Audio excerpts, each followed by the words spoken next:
Hello students, कैसे हो आप सब। वेलकम मेरे YouTube channel smart math classes में। मैं संजय तंवर। डियर, हम latest CBSE sample paper solve कर रहे थे। आज हम उसके सेकंड पार्ट को लेके आए हैं। कल तक हमने जो लास्ट लेक्चर में हमने पढ़ा था बेटा, उसमें एमसीक्यू किए थे। आज हम अगले सेक्शन पे को करने वाले हैं। तो सेकंड सेक्शन है हमारे पास बी, और उसके अंदर दो मार्क्स के नंबर है। आप सभी को पता है। मैं क्वेश्चन को पढ़ लेता हूँ, अच्छे से सुनना है, समझना है, उसके बाद हमने क्वेश्चन को सोल्व करना है। बोल रहा है बेटा, इसके अंदर दो क्वेश्चन दिए हैं, दोनों ऑप्शन में दिए गए हैं। तो पहला क्वेश्चन है बेटा, द AP 8 10, क्वेश्चन नंबर 21 है बेटा, 8 10 12 हैज 60 टर्म्स। ये बोल रहा है बेटा कि एक AP है जिसके अंदर आपके पास 60 टर्म्स है। Okay, find sum of last 10 terms. क्या कह रहे हैं बेटा, हमें फाइंड करना है किसको, सम ऑफ लास्ट 10 टर्म्स। थोड़ा सा ध्यान दीजिए, हमारे जो एनसीईआरटी के अंदर क्वेश्चन था वो कैसे एक क्वेश्चन था, याद हो तो आपको 5.2 के अंदर आई थिंक क्वेश्चन नंबर 20। तो उसमें क्या था कि भाई एक एपी दी गई थी और बोल रहा था कि find the 20th term from the last. भी पीछे से हमारे पास 20th टर्म हमें बतानी है। लेकिन अब जो क्वेश्चन है वो क्या कह रहे हैं, एपी है जिसके अंदर 60 टर्म है और उसकी जो लास्ट की बिल्कुल एंड की आपके पास है उसके 10 टर्मों का सम निकालना है। थोड़ा सा कॉन्सेप्ट ध्यान देंगे, बहुत से। इसके बाद या तो आप ऐसे कर लो, 2-3 तरीके हैं, ठीक है, जो आपको सुटेबल लगे आप कैसे भी कर लेना। हम क्या कर रहे हैं, हमने माना कि भाई मान लीजिए A1 A2 A3 इस प्रकार। देखिए लास्ट 10 टर्म मतलब पहले कितनी बची, फिर 50। टोटल 60 टर्म थे हमारे पास, यहां से 51 और ये कितना हो गया 60। ये हमारे पास AP दी हुई है, ठीक है। या तो आप क्या कर लीजिए, या फिर आप इतने इतने की एक AP बना लीजिए। कैसे, आपने A51 निकाल लीजिए, A52 निकाल लीजिए, उसके बाद A और 10 आपके पास टर्म है, A हो जाएगा, D हो जाएगा, N आपके पास 10 है। आप वैसे भी कर सकते हो, लेकिन वहां थोड़ा सा कंफ्यूज क्रिएट हो सकता है। हमने जो थोड़ा सा ध्यान दिए, एक बार ध्यान दीजिए, कंप्लीट का सम means A1 plus A2 plus इस प्रकार से बेटा A50 तक, ओके, प्लस A51 प्लस में अप टू A60।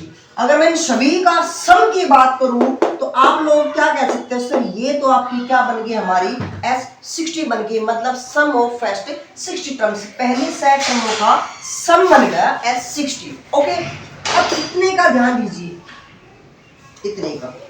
तो ये एक से लेकर देखो, जो स्टार्ट 1 से स्टार्ट होता है, फ्रॉम फर्स्ट से जहां तक पूछे वहां तक। तो ये क्या हो गया बेटा, ये हो गया sum of first 50 terms. That means इसको मैं लिख सकता हूं F50। और मेरे को पूछा गया था कि सम ऑफ लास्ट मतलब इनका सम।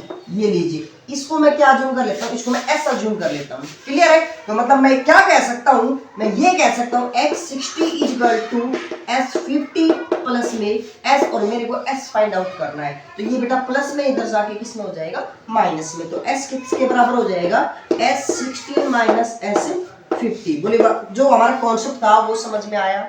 यदि कॉन्सेप्ट समझ में आया तो बेटा मैं आगे सोल्व करने वाला हूं। तो यहां पर कर रहा हूं, उसको ध्यान दीजिए। अगर आपको थोड़ा सा कम समझ में आया तो एक बार वीडियो को थोड़ा पीछे करके फिर से देखना है, फिर से समझना है। S इक्वल टू S60, और आप लोगों को पता है बेटा Sn का फॉर्मूला होता है n/2 2a plus n-1 into d। Clear. क्या करें बेटा, आपके पास n की वैल्यू है 60। ओके, 60/2 2a, आपके पास 8, तो 2a कितना हो जाएगा 16 प्लस 6 n आपके पास 60 माइनस 1 59 इंटू d क्या बेटा second term minus first term, तो क्या हो जाएगा 2। ये लीजिए, ये आ गया हमारे पास x60। ओके, माइनस S50, और S50 को n की वैल्यू 50, तो 50/2, मैं इसको थोड़ा सा नीचे लिख रहा हूँ, यहाँ स्पेस नहीं है। 50/2 इंटू 2a, तो 2a कितना हो जाएगा बेटा 16 प्लस n-1। अब ध्यान दीजिए, उस समय n यहाँ 60 था जब हमने n-1 किया था। अब हमारे पास n 50 है, तो यहाँ 1 माइनस करेंगे तो 49 इंटू d यानी कि 2। क्लियर है? तो इसको मैं यहाँ रफ कर रहा हूँ बेटा, इसको सोल्व कर रहा हूँ, ध्यान दीजिए।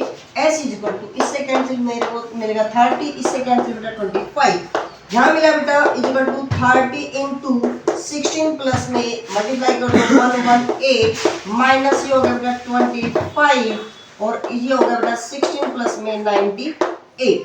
क्लियर है? अब हम इनको क्या करते हैं बेटा, इनको ऐड कर देते हैं। लीजिए इनको ऐड किया मैंने पहले ऑलरेडी करके रखा है ऐड इनको। लीजिए 134 माइनस 25 और इसको जब ऐड करोगे तो मेरे पास आएगा बेटा 98। क्लियर है? वीडियो में टाइम ज्यादा वेस्ट ना हो इसलिए हमने इसकी जो कैलकुलेशन है वो हम पहले ही सोल्व आउट कर चुके हैं। ओके, अच्छा सॉरी, यहाँ पे इन दोनों को जब ऐड करोगे तो आपके पास आएगा 114। सॉरी बेटा मैंने उसको उठा दिया। ठीक है, अब इसकी मल्टीप्लाई कर दूं, तो मल्टीप्लाई करोगे तो हमारे पास मल्टीप्लाई आएगा बेटा 4020 माइनस इसकी हमने हमारी मल्टीप्लाई आई थी 2850। ओके, इसमें से जब सब्ट्रैक्ट करोगे तो आपके पास आ जाएगा बेटा 1170। देखिए बेटा जो मैंने मल्टीप्लाई वगैरह है वो मैं पहले कर चुका हूँ, क्योंकि हमें वीडियो लंबी नहीं खींचनी, हमें समय बचाना है, हमारे पास समय पहले ही कम है। तो हमने क्या किया बेटा, इनका कैलकुलेशन मैं पहले से कर चुका हूँ, तो हमें कॉन्सेप्ट समझना है। फिर से मैं रिपीट कर रहा हूँ, तो ये समझ में आया कि नहीं आया? क्लियर है?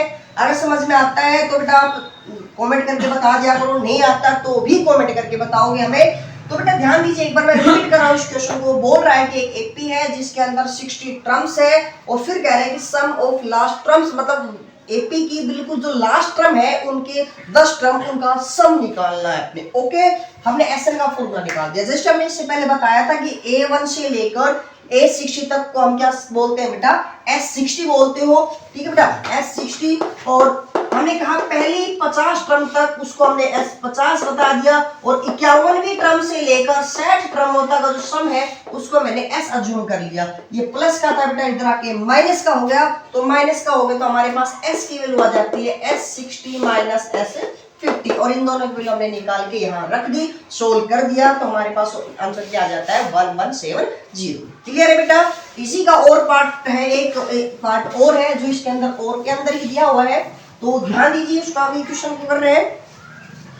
व्हाट है मिडिल टर्म ऑफ एपी की भाई मिडिल टर्म क्या होगी? तो सबसे पहले अगर हम बात करें कि भाई मिडिल टर्म क्या होगी, तो मिडिल टर्म तो हमें तब पता चलेगा जब हमारे पास टोटल टर्म होगी कि टोटल टर्म कितनी है। क्लियर है? तो ध्यान दीजिए, सबसे पहले मैं बात करता हूँ कि जो एक टर्म है वो कौन सी है। तो मैंने कहा ये nth टर्म है, लीजिए 230, तो इसको क्या लिख देंगे बेटा, a प्लस में n minus 1 into d is equal to 230। a की वैल्यू हमारे पास 6 प्लस में n minus 1 into d, d कैसे निकालोगे बेटा, 13 माइनस 6 कितना हो गया, 7 इज इक्वल टू 230। 6 प्लस में बेटा उधर जाएगा माइनस का हो जाएगा n minus 1 into 7 is equal to, minus करोगे तो बेटा आ जाएगा 224, और n minus 1 is equal to 224 upon 7, 7 से कैंसिल 7 3 2, तो n minus 1 is equal to 32, 1 उधर चल जाएगा तो n की वैल्यू कितनी आएगी बेटा, तो हम ये कह सकते हैं कि भाई इस एपी के अंदर 33 टर्म्स यूज की गई है।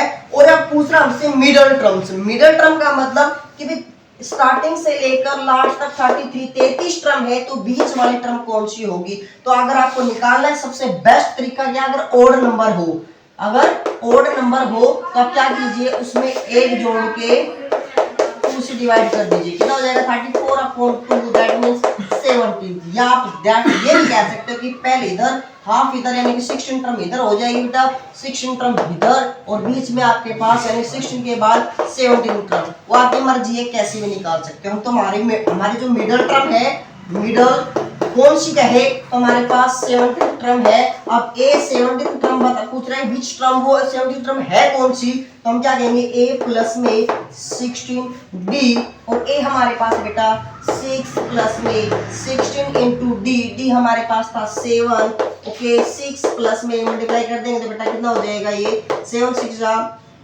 42 कैरी 4 7 1 11, तो ये कितना हो जाएगा 118 हमारी क्या हो जाएगी बेटा 17 टर्म हो जाएगी। क्लियर है? आई होप ये आपको दोनों क्वेश्चन समझ में आए होंगे। नेक्स्ट क्वेश्चन की तरफ बढ़ते हैं बेटा। मोस्ट इंपोर्टेंट क्वेश्चन है, ट्रिग्नोमेट्री का क्वेश्चन है, एचबीएस और सीबीएसई दोनों के लिए इंपोर्टेंट है। तो थोड़ा सा हमने ध्यान देना है, एनसीईआरटी से थोड़ा सा क्वेश्चन को घुमाया हुआ है। क्वेश्चन है क्या बेटा, क्वेश्चन नंबर है हमारा 22। ये बोल रहा है बेटा sine a plus b is equal to 1 and cos a minus b is equal to √3/2। और साथ में बोल रहा है जो ए और बी है वो 0 से बड़े हैं और 90 से छोटे हैं। दैट मीन्स हम ये कह सकते हैं एक्यूट एंगल है और measure a and b. Important question है, काफी बार पूछा गया क्वेश्चन है। तो थोड़ा सा हमें क्या करना है, जिस एंगल के बारे में हमसे ट्रिग्नोमेट्री के बारे में हमसे डिस्कस कर रहा है तो हमने उसी के अकॉर्डिंग पढ़ना है बेटा।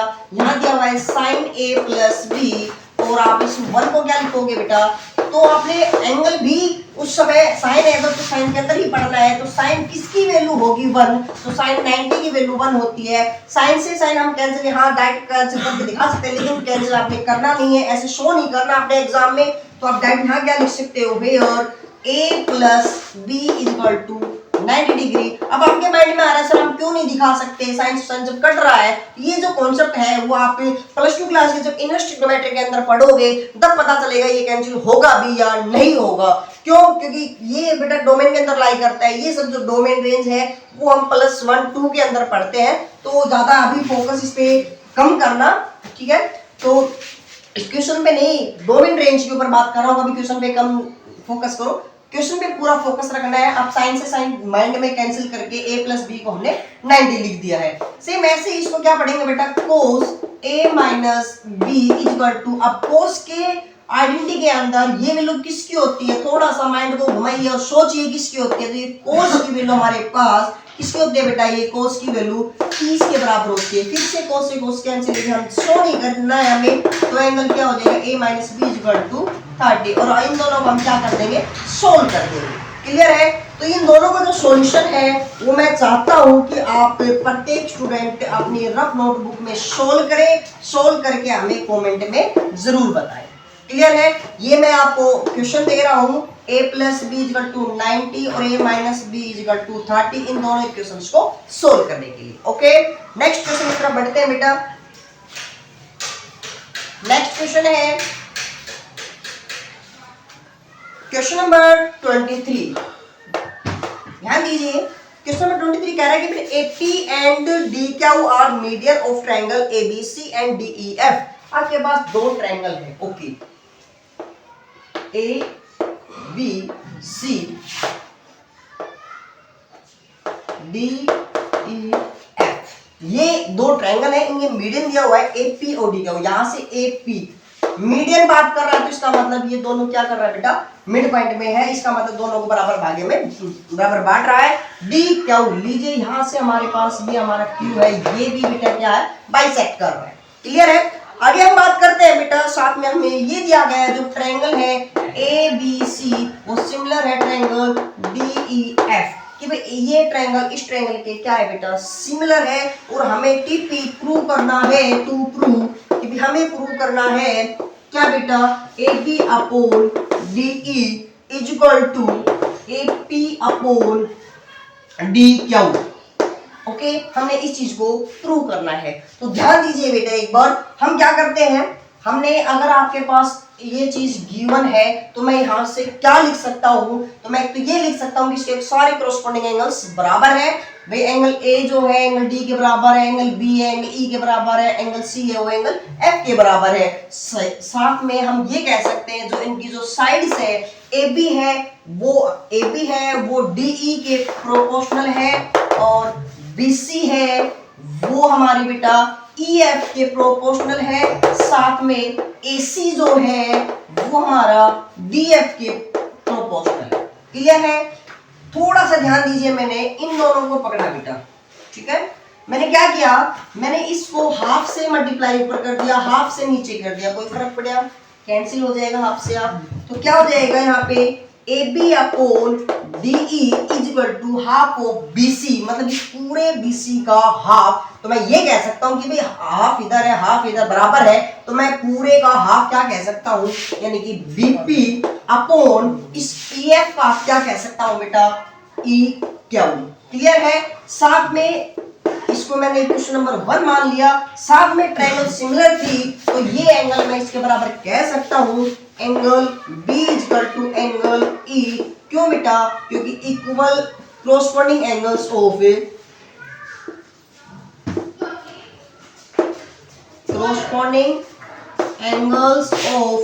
similar triangle। ठीक है, ये साइड सिमिलर का है, ये ट्रायंगल का है।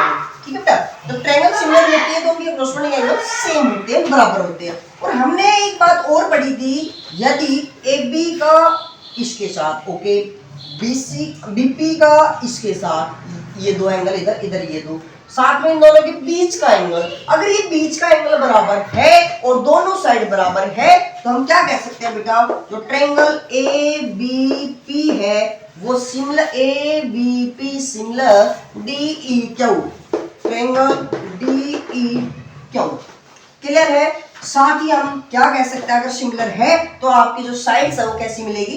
प्रोपोर्शनल मिलेगी। तो सो AB अपॉन इधर DE okay is equal to AP upon D, इधर बेटा DQ is equal to BP upon EQ। बोलिए बात समझ में आएगी? आप लोगों को सिर्फ इतना ही पूछा गया है, तो हम कह सकते हैं कि वे हैंड्स प्रूफ। आपके एग्जाम में इन दोनों को भी बराबर कह सकता है, इन दोनों को भी बराबर कह सकता है, या फिर इन दोनों को भी बराबर कह सकता है, आपसे कुछ भी पूछ सकता है। तो हमें इन दोनों को इक्वल पूछ रहा था हमसे, हमने सोल्व कर दिया। क्लियर है? यहाँ तक अगर किसी प्रकार के कोई डाउट रहता है, कोई प्रॉब्लम आती है, तो बेटा हमें बेझिझक आप बता सकते हो। देखिए बेटा, कई बार क्या होता है कि कुछ चीजें हम रनिंग में बता जाते हैं तो समझ में नहीं आती, तो वीडियो को थोड़ा सा बैक करके जरूर देख लिया करो।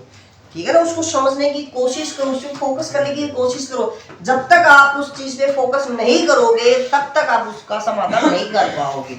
नेक्स्ट क्वेश्चन है बेटा, क्वेश्चन नंबर 24। इसका जो फर्स्ट पार्ट है, कह रहे बेटा a horse, cow, goat are tied each of a rope of length 14 meter at corner of ABC respectively of grassing triangular field ABC। क्या करें बेटा? थोड़ा ध्यान दीजिए एक बार। कह रहे हैं ट्रायंगल है आपके पास, एक ट्रायंगुलर शेप है, फील्ड है, ये लीजिए A, ये लीजिए B, ये लीजिए C। ये खेत है जिसके अंदर घास उगाई हुई है, और साथ में तीनों कॉर्नर पे हमें कह रहे बेटा, पहले कॉर्नर पे हॉर्स को, दूसरे पे काऊ को, तीसरे को गोट को बांधे हुए हैं। ठीक है, कॉर्नर पॉइंट पे। और हमें क्या कहा गया है कि भी जो उनके गले में रस्सी है वो उनकी जो लेंथ है वो 14 मीटर दी गई। आप लोगों को पता है, देखिए सपोज कीजिए यहाँ पे हमारा कोई भी टाइड है, ठीक है, जिसको हम खुट्टा बोलते हैं अपनी भाषा में, इसके हमने कोई भी पशु बांध दिया तो वो कहाँ घूमेगा? वो इसके चारों तरफ घूमेगा, यानी कि टाइट करके, जो अपनी रस्सी है उसके गले में वो टाइट करके चारों ओर घूम सकता है। अब बात ये आता है कि जो ग्रास है वो इसके अंदर है, तो अगर घूमेगा, सपोज कीजिए ये ऐसे तो घूमेगा, लेकिन ग्रास तो यहाँ पे है, ग्रास तो यहाँ पे है ना, तो इस पे नहीं है, तो इसका कोई मैटर नहीं कर रहा। क्लियर है? ऐसे ही ये इधर बात करूं, ये ट्रायंगल ये बन जाएगी, ऐसे ही ये ट्रायंगल ये बन जाएगी, जिसकी जो साइड है वो कितनी है बेटा? 14, 14, 14 और 14। इधर क्या कह रहे हैं बेटा? इसके साथ में एक बात और कह रहा है, जो ट्रायंगल है उसकी जो डायमेंशन दी हुई है, एक 35 दी हुई है, एक 40 दी हुई है, और एक हमारे पास 50 दी हुई है। बट इसने जितना क्वेश्चन पूछा गया वो क्या कर, find the area of grass field the can grass bye them, उनके द्वारा खाए गए घास वाला पार्ट कितना है।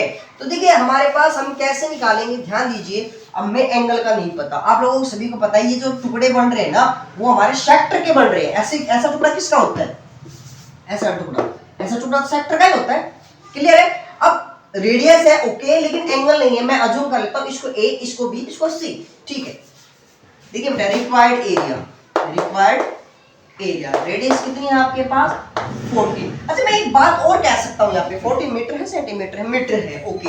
अब मैं एक बात और कह सकता हूँ, क्या कि जो एंगल A है और एंगल B है, एंगल C है, तीनों का सम 180 होगा। क्यों? क्योंकि तीनों एक ट्रायंगल के एंगल है। क्लियर है? और ट्रायंगल के तीनों एंगल का सम 180 होता है।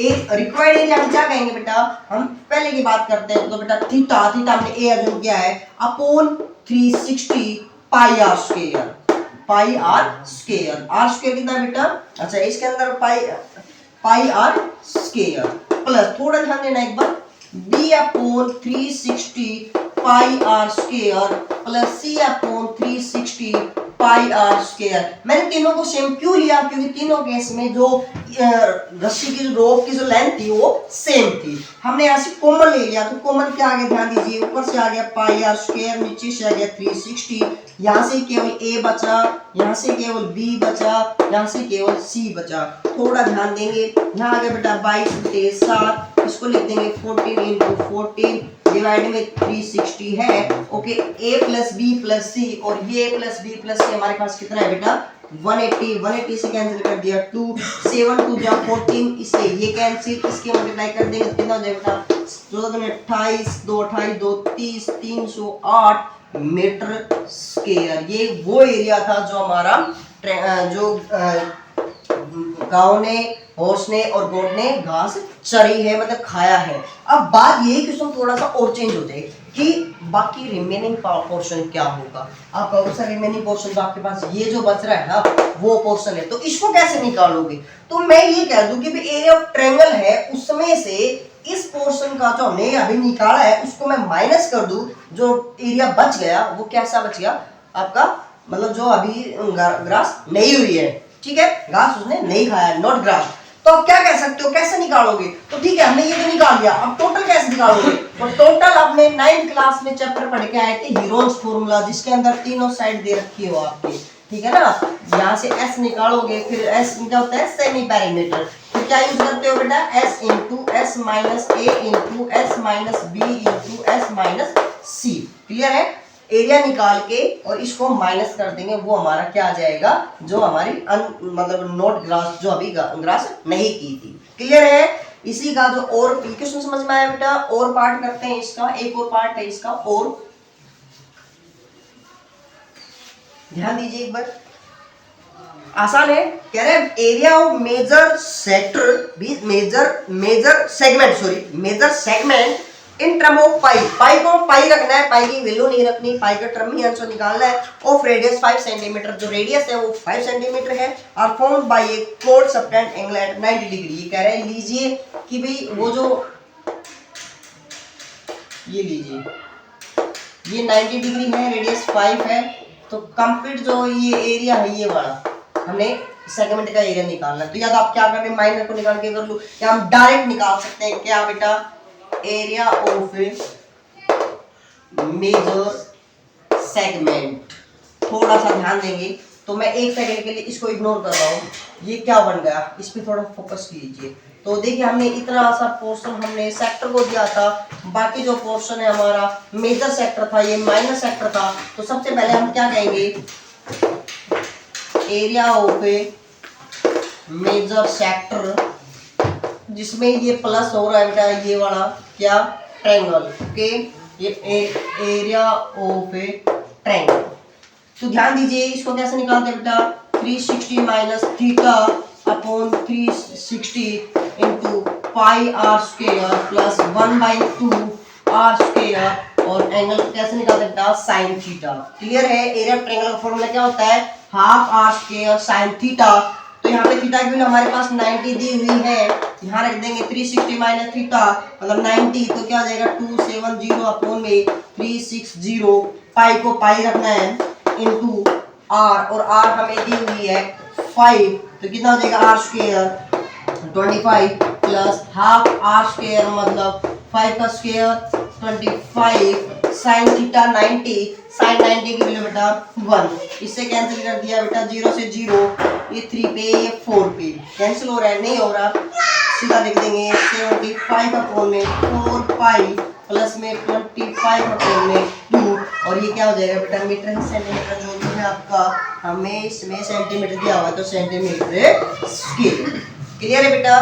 तो ये क्वेश्चन था हमारा जो मेजर सेगमेंट था उसका एरिया निकालना, समझ में आया।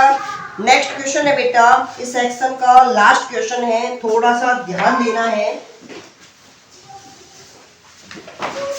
जो अगला जो क्वेश्चन है वो हमने एनसीईआरटी का जो क्वेश्चन था उसमें थोड़ी सी मॉडिफाई किया हुआ है। वैसे आजकल जमाना चल रहा है बेटा मॉडिफायर का, आजकल गाड़ी बाइक सभी तो मॉडिफाई करते रखते हैं, तो अब आजकल तो स्टडी में भी मॉडिफाई होने लगा, क्वेश्चन को मॉडिफाई करने लगे। वो कैसे करने लगे ध्यान दीजिए एक बार। क्या करें बेटा, एक ट्रायंगल, एक आपको शेप दी हुई है, मैं उस शेप को यहाँ लिख देता हूँ, सॉरी ड्रॉ कर देता हूँ।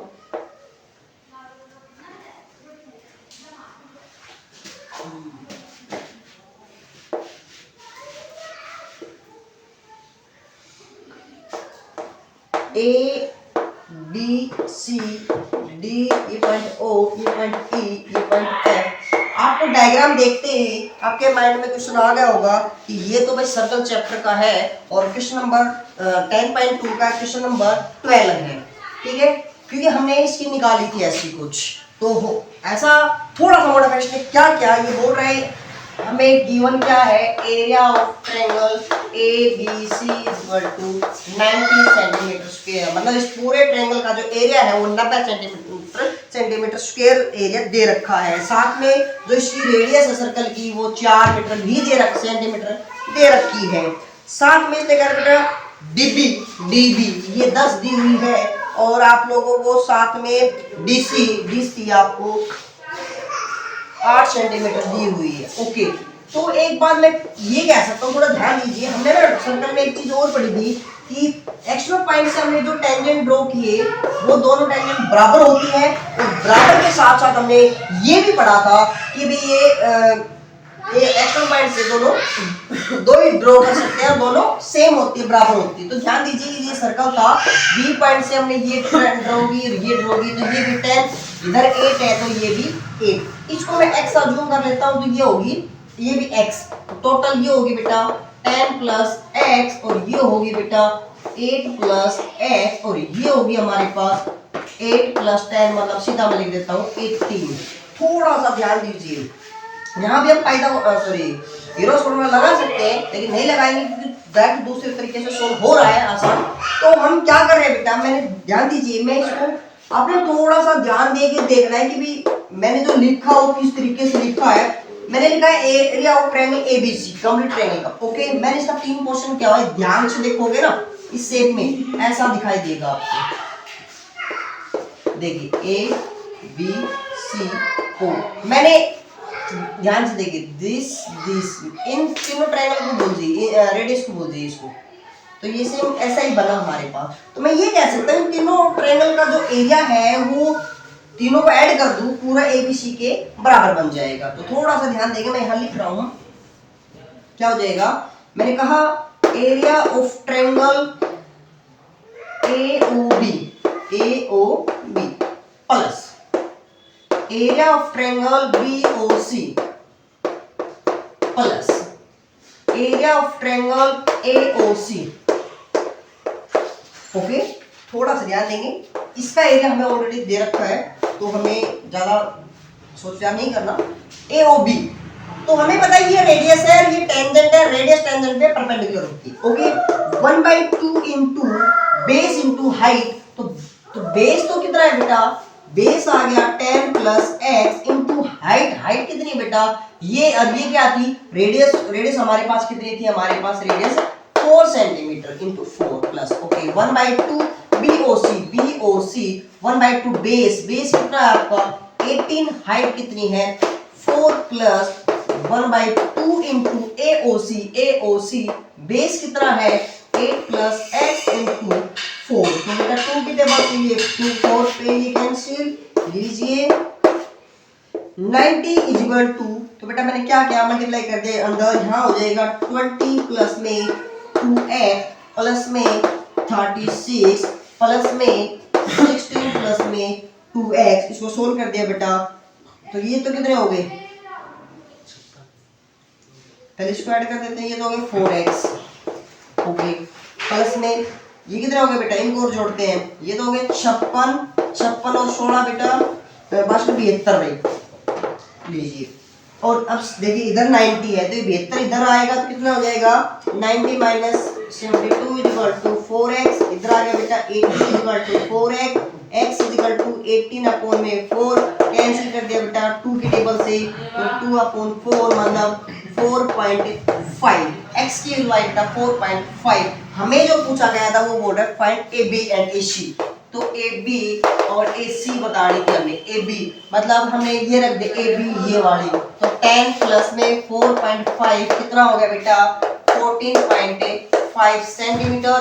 ए सी मतलब 8 प्लस में 4.5 कितने हो गए बेटा 12.5 सेंटीमीटर। बोलो बात समझ में आई कि नहीं आई? क्लियर है? तो ये जो हमारा क्वेश्चन था सेक्शन बी था, यहाँ तक किसी को डाउट? क्लियर है बेटा? नेक्स्ट क्वेश्चन देखते हैं फिर हम। ठीक है बेटा, क्वेश्चन नंबर नेक्स्ट है सेक्शन सी है। अब अगला सेक्शन है हमारा सेक्शन सी जो 3 मार्क्स का है। तो ध्यान दीजिए, हमारे पास क्वेश्चन नंबर 26 है, एनसीईआरटी का क्वेश्चन है। तो एक डायग्राम दिया गया है, आपको थोड़ा सा ध्यान देंगे, याद आ जाएगा देखते ही।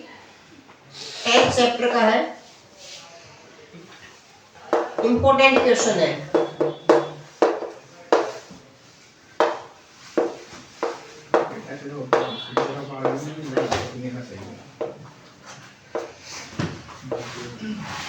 जो हमें एंगल ए ओ बी है उसको 90 हमने 2 भरना है, और ये क्वेश्चन नंबर बेटा 26 है।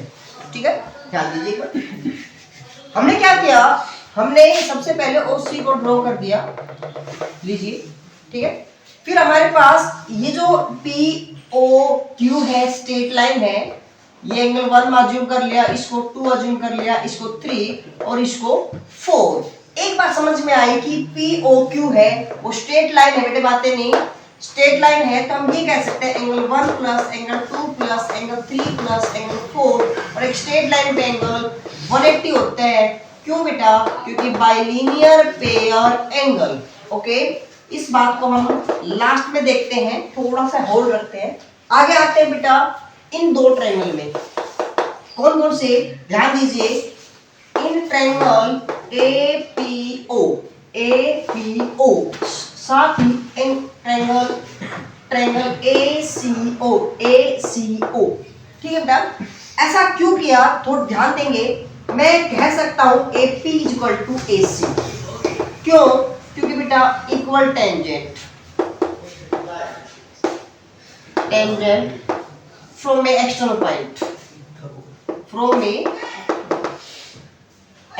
Point, okay. साथ हमें क्या करें बेटा दूसरा, AO बराबर AO, क्यों? कॉमन, दोनों के अंदर common. OP equal to OC, क्यों?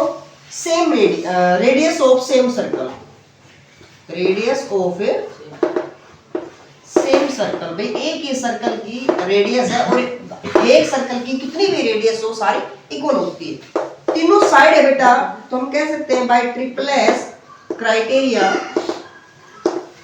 ट्रायंगल APO है वो कॉन्ग्रुएंट है ट्रायंगल ACO के। तो बेटा हम क्या कह सकते हैं, by CPCT corresponding part of congruent triangle, angle 1 is equal to angle 2। Clear है? सिमिलरली आप ऐसे ही आप दूसरी ट्रायंगल यूज कर सकते हो, सेम यही कॉन्सेप्ट लगाना है। कौन सा बेटा? इन दोनों ट्रायंगल में, means triangle BCO congruent triangle BQO इन दो ट्रायंगल के अंदर। क्लियर है? ऐसा हमने करने से तो हमें क्या मिल गया, एंगल 3 इक्वल टू एंगल 4। अब ध्यान दीजिए, इस ट्रायंगल को, इस मैंने कहा था इसको होल्ड करने के लिए बोला था, अब इस पे थोड़ा फोकस करेंगे। हमारे पास क्या है बेटा, हमें एंगल AOB चाहिए। एंगल AOB का मतलब है 2 और 3 एंगल, मतलब angle 2 plus angle 3 equal to मेरे को 90 प्रूव करना है इसको, ये लीजिए। ओके, तो ध्यान दीजिए बेटा, एक बार मैंने कहा एंगल जो 1 है वो 2 के बराबर है, तो 2 और 3 को सिर्फ सेम रखना है इसमें, और बाकी को चेंज कर देना है। तो angle 1 plus angle 2 plus angle 3 plus angle 4 is equal to 180। Angle 1 को और एंगल 4 को चेंज कर देता हूँ, 2 और 3 को सेम करके मेरे को मेजर करना है। एंगल 1 किसके बराबर, एंगल 2 के बराबर है, साथ में angle 2 plus angle 3 plus angle 4 किसके बराबर है बेटा, एंगल 3 के इज इक्वल टू 180। थोड़ा सा ध्यान दो बेटा, एक बार 2 टाइम मतलब 2 कॉमन, तो angle 2 plus angle 3 is equal to 180, इससे कैंसिल 90, और एंगल 2 प्लस 3 जो हमारा क्या था, AOB था, तो मैं यहाँ कह सकता हूँ angle AOB is equal to 90 degree, जो हमें प्रूव करना था, हैंस प्रूव। क्लियर है? तो ये क्वेश्चन इंपॉर्टेंट था, एनसीईआरटी में, एनसीईआरटी का भी क्वेश्चन है ये, तो इस पर थोड़ा फोकस करना है बेटा। आगे नेक्स्ट क्वेश्चन की तरफ बढ़ते हैं। अगर कोई भी प्रॉब्लम समस्या आपको आती है, आप कमेंट करके बता सकते हो।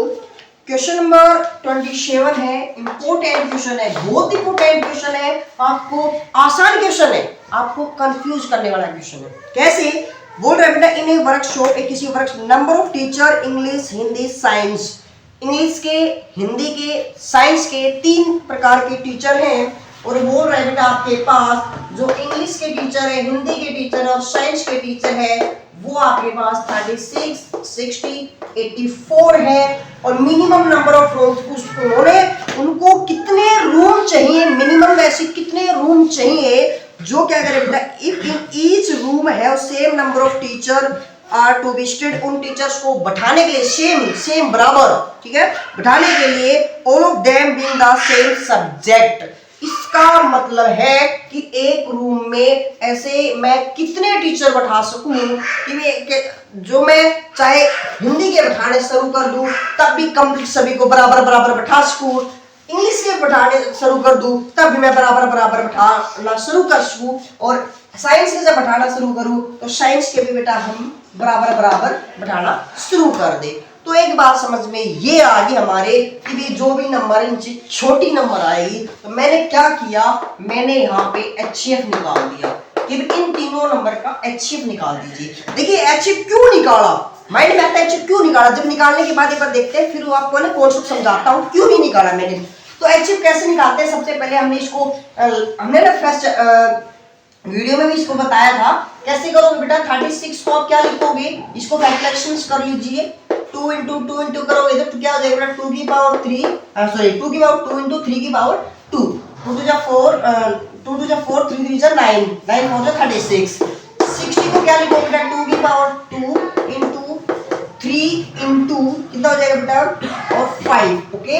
84 को क्या लिखोगे, 2 की पावर 2 इंटू क्या हो जाएगा बेटा, और 3 इंटू 5 इंटू 7। क्लियर है? क्योंकि आप जब इसको करोगे ना तो देखिए बेटा, ये तो ना 4 12, सॉरी दैट 7, 5 नहीं आएगा यहाँ पे ना, 5 नहीं आएगा, 5 गलती से लिख दिया बेटा, 2 की पावर 2 और यहाँ पे जो 3 इंटू 7, ओके। अब हमें निकाला HCF। HCF क्या करता है, कॉमन फैक्टर। देखिए दोनों के अंदर, इन तीनों के अंदर ऐसा कौन सा प्राइम फैक्टर है जो तीनों के अंदर है, 2 और 3, ओके।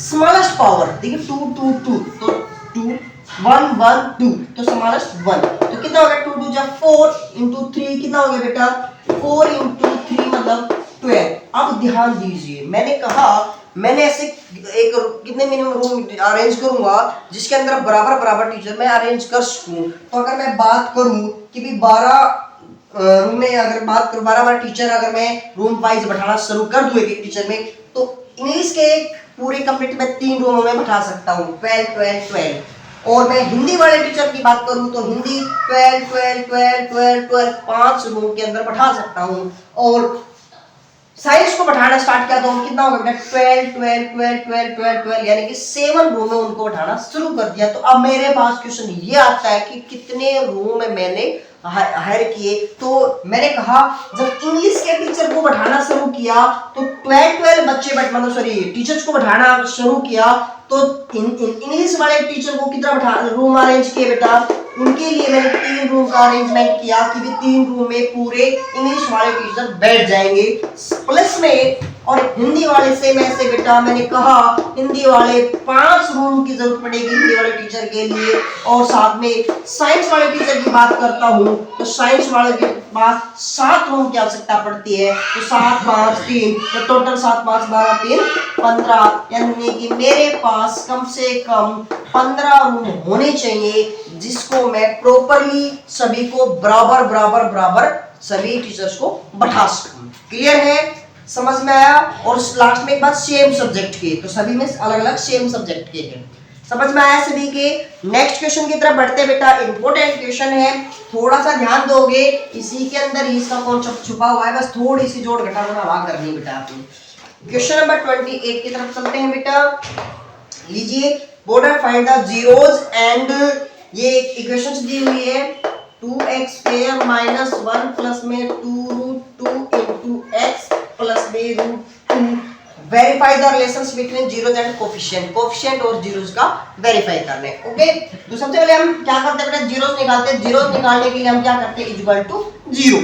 तो ध्यान दीजिए बेटा, इसका फैक्टर करना आपके माइंड में बहुत सी की कैसे फैक्टर करेंगे वगैरह वगैरह, तो हम थोड़ा सा यहीं पे इसको देखते हैं, थोड़ा सा सोल्व करते इसमें आ जाएगा। देखिए 2x², बहुत सी क्वेश्चन है जो अलग अलग होंगे, इसकी मल्टीप्लाई कर दी, माइनस के अंदर है माइनस, ये हो जाएगा माइनस, अच्छा साथ में x भी है, x भी अंदर जाएगा, 1x माइनस में 2√2x प्लस में √2 इज इक्वल टू 0। लीजिए यहां से कॉमन आ रहा है बेटा x, तो यहां बच गया 2x माइनस 1, यहां से कॉमन माइनस √2 कॉमन आ रहा है, तो माइनस बाहर 2 बच गया, x बच गया, रूट बाहर, तो यहां बच गया 2x, माइनस बाहर रूट बाहर, तो यहां बच गया माइनस का 1 इज इक्वल टू 0। हमारे दोनों फैक्टर सेम हो गए बेटा, लीजिए ओके, यहां पर बच गया हमारे पास x minus √2 is equal to 0। अब यहां पे आइदर कंडीशन यूज कर देंगे बेटा हम, या तो ये वाला फैक्टर हमारे पास 0 होगा या फिर ये वाला फैक्टर हमारे पास 0 होगा, तो x की वैल्यू आ जाएगी 1/2 और दूसरे x की वैल्यू आ जाएगी √2। क्लियर है, तो ये तो हमारे जीरोज आ गए। अब हम वेरीफाई द रिलेशंस करते हैं, रिलेशंस को वेरीफाई करते हैं, तो क्या होता है बेटा, sum of zeros, sum of zeros किसके बराबर होता है बेटा, -b/a। तो सम ऑफ जीरोज, दोनों जीरोज का सम कीजिए, 1/2 प्लस √2 और इधर है -b, तो इसका -b है बेटा, ये पूरा कॉन्सेप्ट, तो माइनस पहले ये तो प्लस का हो जाएगा, 1 प्लस में 2√2 अपॉन में a, और a की तरह आपके पास 2। लीजिए इधर मैं एलसीएम लेता हूँ, राइट साइड में 2, ये हो गया बेटा 1 प्लस में 2√2, तो हमने ध्यान से देखा 1 प्लस 2√2 अपॉन 2, तो दोनों लेफ्ट दोनों साइड बराबर है, तो इसका मतलब सॉल्यूशन सही है। आगे दूसरा एक और फैक्टर करते हैं बेटा, प्रोडक्ट ऑफ जीरोज किसके बराबर होती है बेटा, c/a के, तो प्रोडक्ट ऑफ जीरोज मतलब इन दोनों की प्रोडक्ट कर दीजिए, 1/2 इंटू √2 और c हमारा क्या है बेटा, √2 अपॉन a कितना है 2, इसको सोल्व करोगे, √2 अपॉन में 2 इज इक्वल टू √2 अपॉन में 2, आपको ऑलरेडी बराबर आ गया, नहीं तो इसको काट के भी दिखा सकते थे, तो आपके बराबर है। अगर ये ध्यान रखना, अगर दोनों जो वेरीफाई है वो अगर रिजल्ट बराबर देते हैं तो आपका आंसर जो हमने जीरोस निकाले वो सही है, अदरवाइज गलत है। क्लियर है, तो नेक्स्ट क्वेश्चन की तरफ बढ़ते हैं बेटा। नेक्स्ट क्वेश्चन है ट्रिग्नोमेट्री से, क्वेश्चन नंबर 29।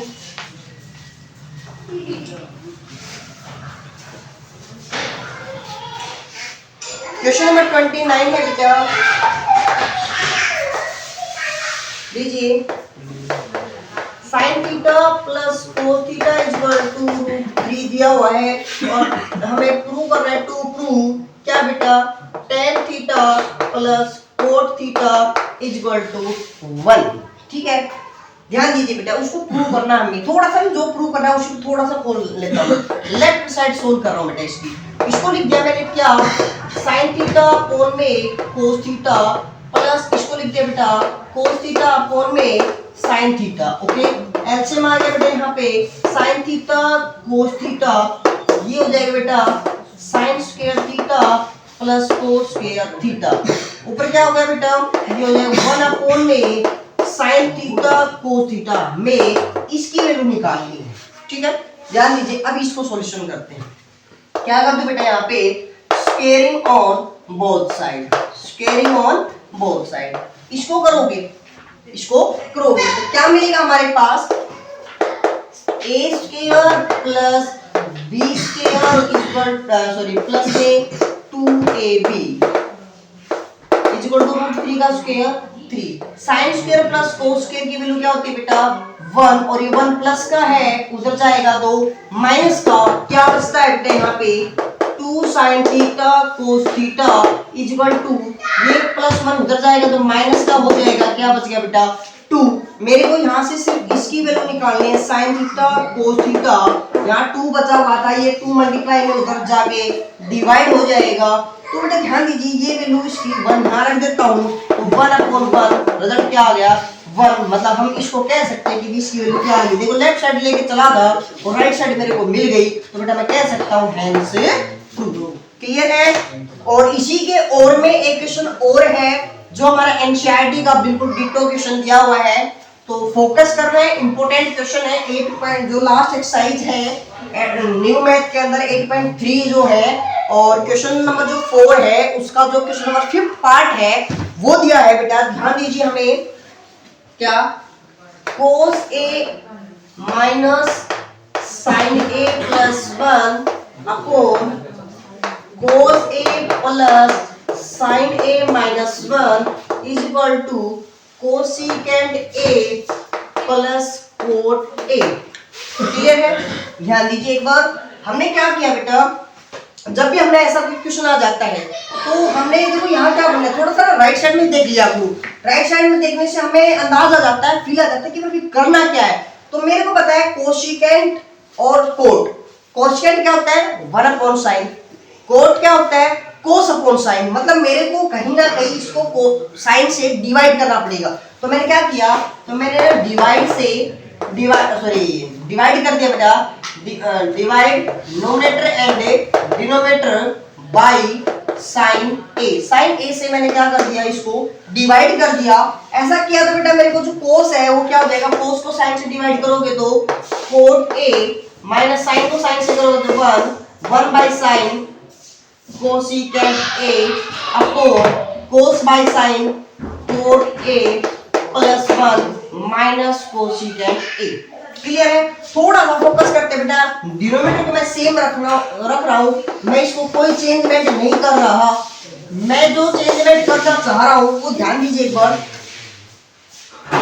इसको क्या लिख दिया बेटा इन दोनों को एक साथ लिख दिया इसको मैंने यहाँ इस प्रकार से लिख दिया cosecant a plus cot a और यहाँ बच गया माइनस 1 थोड़ा सा मैं इसी में कर रहा हूँ आपने नोटबुक में अलग से करके दिखा दे अगले स्टेप में इस 1 की जगह पर क्या यूज करिए बेटा cosecant square a minus cot square a लिख सकता हूँ आइडेंटिटी हमारे पास और इसको मैं फिर क्या चेंज कर रहा हूँ इसको मैं लिख रहा हूँ a square minus b square मतलब इसकी जगह आप ये भी लिख सकते हो कि भाई cosecant a minus cot a into cosecant a plus cot a लिख सकता हूँ इसकी जगह तो मैं इस 1 को रिमूव करके मैं डायरेक्ट ये लिख रहा हूँ इसको आप इग्नोर कर दीजिए एक सेकंड के लिए यहाँ पे अब मैंने क्या किया इस वाले फैक्टर और इस वाले फैक्टर में से ये दोनों सेम आ रहे हैं इसको मैंने बाहर ले लिया क्या बच गया बेटा cosecant a plus cot a into देखो यहाँ से सब कुछ बाहर गया इसका कुछ नहीं है तो मतलब मल्टीप्लाई में 1 बचा हुआ है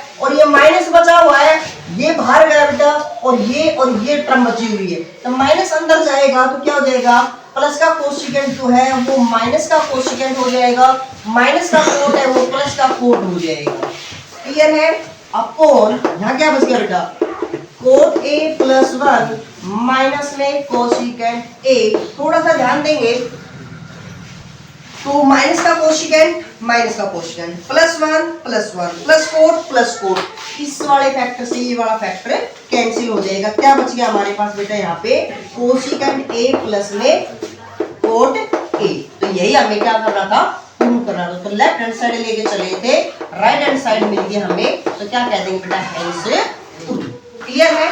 सेम ऐसा ही क्वेश्चन है एक और हमारे पास एनसीईआरटी का लास्ट एग्जांपल उसमें भी हमने फोकस करना है वो भी एग्जाम में काफी बार पूछा गया है क्लियर है। तो क्वेश्चन नंबर 30 है हमारे पास क्वेश्चन नंबर 30 और ध्यान देते हैं एक बार क्वेश्चन नंबर 30 क्या है थोड़ा सा ध्यान देंगे इस क्वेश्चन को कह रहा है बेटा ऑन पर्टिकुलर डे यानी कि किसी पर्टिकुलर डे की बात कर रहा है Vidhi Unnati could not decide on who would get to drive car, भी कार कौन ड्राइव करेगी ऐसा आप दैट नहीं बता सकते। दे हैड 1 कॉइन ईच, उनको दोनों को एक एक कॉइन दे दिया गया और क्या करे बेटा, and flipped their coin exactly 3 time, और उनको बोल दिया गया कि भी आप 3 टाइम क्या कीजिए, कॉइन को उछालिए, आप टॉस कीजिए।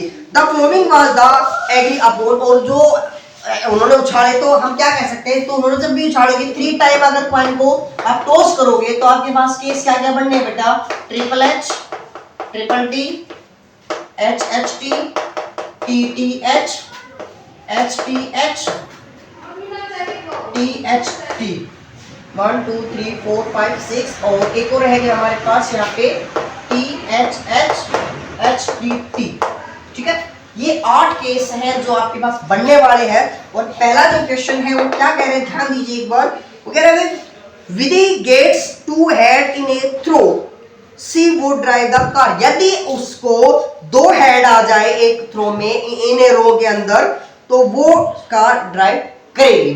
तो 2 हेड आ गया, मतलब 2 हेड, 2 हेड किस किस में है, एच एच टी में, एच टी एच में, टी एच एच में, मतलब आपके पास इसकी प्रोबेबिलिटी क्या होगी, फिर इसको मैं ए अज्यूम कर लेता हूं, लीजिए प्रोबेबिलिटी ऑफ ए क्या हो जाएगी, इसको मैंने ए अज्यूम कर लिया, प्रोबेबिलिटी ऑफ ए क्या हो जाएगी बेटा, 3/8। क्लियर है। अब बात करता है बी, मैंने एक केस और मान लिया जो हमारे 29, बेटा सेकंड हमने क्या अज्यूम कर लिया, सेकंड हमने बी अज्यूम कर लिया। बी क्या है बेटा हमारे पास, 20 gets a head immediately following by a tail, क्या करे, हेड तुरंत आता है, head immediately following by tail, कि भाई टेल के बाद तुरंत हेड आता है ना, sorry bye a tell, head मतलब पहले एक हेड आके हेड के बाद तुरंत एक टेल आता है, मतलब जो टेल है वो हेड के तुरंत बाद आता है। थोड़ा सा ध्यान दीजिए इस पे एक बार, कह रहे गेटिंग हेड, हेड आया, इमीडिएटली फ्लोइंग ए टेल, और उसके तुरंत बाद टेल आ रहा है, तो मतलब तुरंत टेल। ये इस केस किस में बनता है, इसमें टेल ही नहीं, इसमें हेड ही नहीं है, यहाँ देखिए इस पे, तो हमारे पास एच एच टी इस केस में बना, ओके, यहाँ टी एच बना, एच टी नहीं बना। आगे चलते, यहाँ देखिए, यहाँ स्टार्टिंग में एच टी बन गया, मतलब हमने एच टी चाहिए, यहाँ देखिए ये हो गया टी एच टी, ये लीजिए, नेक्स्ट एच टी, तो ये हो गया एच टी टी, ये लीजिए, तो आपके पास 1 2 3 4, तो क्या हो गया बेटा, प्रोबेबिलिटी ऑफ बी क्या हो जाती है आपके पास 4/8। तो हमने ये प्रोबेबिलिटी निकाली। अब क्या कह रहा है, who greater probability drive the car, ज्यादा प्रोबेबिलिटी किसकी है, तो आपने साफ साफ क्लियर दिखाई दे रही है बेटा 4/8, तो हम कहेंगे 4/8 है, वो 3/8 से ज्यादा बड़ी प्रोबेबिलिटी है। तो अब क्या कहा, वो जो बी है 29 है, वो कार ड्राइव मतलब ज्यादा पॉजिटिव बनती है उसको ड्राइव करने। क्लियर है। तो नेक्स्ट क्वेश्चन है इस सेक्शन का लास्ट क्वेश्चन है, ध्यान देना है। क्या दे रखा है बेटा, the monthly income Aryan and Baban, 2 candidate है आर्यन और बबन, उनकी जो मंथली इनकम है तो हम अज्यूम कर लेंगे लेट, वो रेशो में दी हुई है, मतलब आर्यन की और बबन की जो इनकम है वो आपकी क्या है 3:4 है। तो लेट हम मान के चलेंगे बेटा क्या, इनकम ऑफ आर्यन कितनी हो जाएगी बेटा 3x, और इनकम ऑफ बबन की जो है वो क्या मान लेंगे हम 4x। ओके, और बाद में कह रहे देयर मंथली एक्सपेंडिचर, मतलब उनका जो खर्चा है आर इन रेशो में क्या बेटा एक्सपेंडिचर दी हुई है आपकी आर्यन की, और आर्यन की कितनी है बेटा, वो कह रहे हैं आर्यन की और बबन की जो एक्सपेंडिचर है उसका खर्चा दे रखा है बेटा, जो रेशो दे रखा है वो कितना है 5:7। तो आर्यन का कितना हो जाएगा बेटा, ठीक है, हम x क्यों नहीं मान रहे क्योंकि वो प्रोबेबिलिटी हम ऑलरेडी मान चुके हैं, दूसरा मानना पड़ेगा। और जो हमारा बबन है उसका खर्चा कितना है बेटा, उसका खर्चा हमारा 7/, अब क्या कह रहे हैं बेटा, वो कह रहे हैं इफ ईच सेव, प्रत्येक जो कैंडिडेट है वो 15,000 रुपए पर मंथ बचाता है तो उनकी इनकम क्या है। तो सेव कितना कर रहा है बेटा, वो दोनों के दोनों सेव कर रहे हैं। अच्छा यही क्वेश्चन है ना एक बार और आया था, लेकिन दोनों केस में अलग अलग सेविंग बताई थी उनकी। तो यहाँ पे दोनों को सेम है तो दोनों को सेम बराबर रखेंगे। तो आपके पास सेविंग कब बचती है, जब उस किसी की इनकम में ये इनकम है और उस खर्चे को हटा दिया जाए तो वो क्या बन जाती है, उसकी सेविंग बन जाती है। क्लियर है। और ऐसे ही बबल की इनकम तो थी 4x और एक्सपेंडिचर यानी कि खर्चा था 7y और फिर भी कितने बचाती है बेटा, 15,000 बचाता है। सेम लास्ट क्वेश्चन में मैंने बताया, एक क्वेश्चन और था जिसमें अलग अलग दे रखी थी, ठीक है, यहाँ पे सेम है। तो हमने क्या कर लेना है, यहाँ पे इन दोनों इक्वेशंस को सोल्व करना है और सोल्व करके कमेंट के अंदर इसका आंसर बताना है। ये मैं क्वेश्चन आपके लिए होमवर्क दे रहा हूँ बेटा। क्लियर है, समझ में आया यहाँ तक। चलो नेक्स्ट क्वेश्चन, इसके और में एक क्वेश्चन और है, ये क्वेश्चन नंबर 31 है और इसके और में है, और में तो क्या करें बेटा, solve the system of equations graphically. जो आपके पास दे रखी है उसको ग्राफिकली आपने सोल्व करना है। तो आपको दिया हुआ है बेटा 2x + y = 6, 2x - y - 2 = 0। और इसमें एक बात और भी दे रखी है, find the area of triangle so formed by A 2 lines and x axis. दो ये लाइन्स है वो और एक x एक्सिस, उन तीनों से बने ट्रायंगल का एरिया भी बताना है। तो ध्यान देंगे बेटा हम, तो सबसे पहले हम क्या करेंगे, लीजिए सबसे पहले हम इसको अच्छा इक्वेशन नंबर 1 मान लिया। तो यहाँ पे मैंने क्या कर दिया, -y को उधर गए बेटा =2 इक्वेशन नंबर फर्स्ट। तो हमने फ्रॉम फर्स्ट से निकाला बेटा, इससे हमने क्या निकाला कि हमने एक ऑर्डर पे निकाला कि x की वैल्यू जो मैंने 0 अज्यूम की, उस केस में y की वैल्यू मेरी 6 आई। ओके, और y की वैल्यू जब 0 अज्यूम की तो इससे 2x = 6, इससे कैंसिल करेंगे तो 3।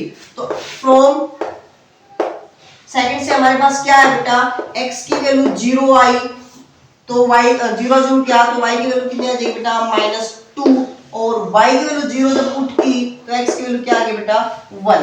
तो हम इन दोनों से हम क्या निकालेंगे, हम ट्रायंगल को शो करेंगे, लाइंस को शो करेंगे। तो देखिए बेटा हमारे पास x की वैल्यू यहाँ मैक्सिमम 3 तक है, 1 2 3 4, कोई नहीं 1 2 3 4, इधर -1 -2, ठीक है, इधर 1 2 3 4 5 6 7 और y नेगेटिव भी है, -1 -2 -3। ओके, x की वैल्यू 0, इसका मतलब y के ऊपर मिलेगी, ये लीजिए।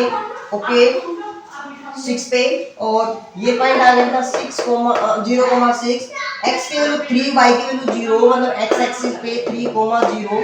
मैंने इन दोनों को ये लीजिए मिला दिया। ओके, फिर क्या है x की वैल्यू 0, ठीक है, मतलब y एक्सिस पे मिलेगा -2 पे, ये लीजिए 0,-2, x की वैल्यू 1, ओके, y की वैल्यू 0, ये लीजिए, ये हो गया हमारा 1,0, और मैंने इन दोनों को मिला दिया।